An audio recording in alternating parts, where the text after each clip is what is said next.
के पास ये दो बोतल है, पानी से भरी हुई है, जबकि दूसरा बिल्कुल खाली है। तो हम दोनों बोतल को गिराएंगे।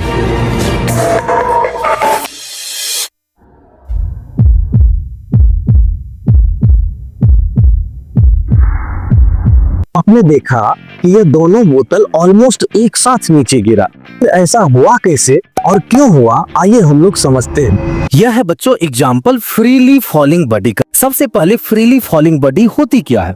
अगर हम किसी ऑब्जेक्ट को ऐसे छोड़ देते हैं तो वह फ्रीली नीचे गिरती है। हाँ, एक बात है कि उस पर थोड़ा बहुत एयर रेसिस्टेंस लगता है, लेकिन वह ऑलमोस्ट नेग्लिजिबल होती है, मतलब वह गिरती है फ्रीली। तो मैंने ग्राउंड से h हाइट पर एक ऑब्जेक्ट ले लिया है और अभी जब यह ऑब्जेक्ट रेस्ट में है तो इसका इनिशियल वेलोसिटी 0 होगा। जब हम इसे छोड़ेंगे तो यह डाउनवर्ड आएगी, यह सरफेस से आकर के टकराएगी, ग्राउंड से टकराएगी और यह हो जाएगा एग्जाम्पल फ्रीली फॉलिंग बॉडी का। अब हम लोग जानते हैं कि फ्रीली फॉलिंग बॉडी का जो एक्सीलरेशन होता है वह -g के इक्वल होता है।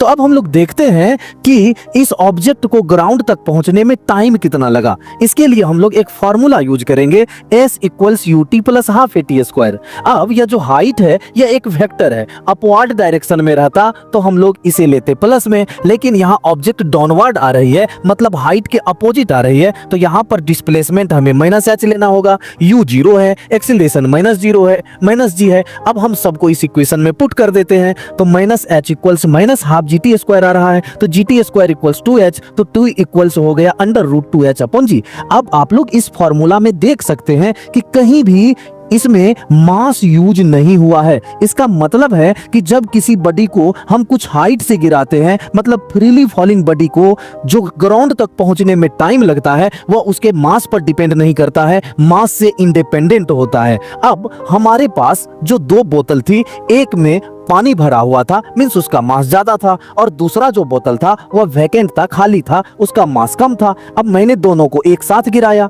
हमें पता है कि जो टाइम लगेगा उसे ग्राउंड तक पहुंचने में वह इंडिपेंडेंट होगा दोनों के मास से, इसलिए दोनों ऑलमोस्ट सेम टाइम पर नीचे गिरा। हाँ, दोनों सेम टाइम पर ही गिरता, ऑलमोस्ट इसमें नहीं होता अगर यहाँ एयर रेसिस्टेंस नहीं होती। एयर रेसिस्टेंस के कारण हो सकता है कि बहुत कम टाइम का डिफरेंस दोनों के गिरने में रहा होगा, लेकिन उसे हम लोग नेग्लिजिबल मान सकते हैं और हम कह सकते हैं कि जब ऑब्जेक्ट को हम कुछ हाइट से गिराएंगे, सेम हाइट से गिराएंगे, तो चाहे मास ज्यादा हो या मास कम हो, दोनों एक साथ ही ग्राउंड तक पहुंचेगी।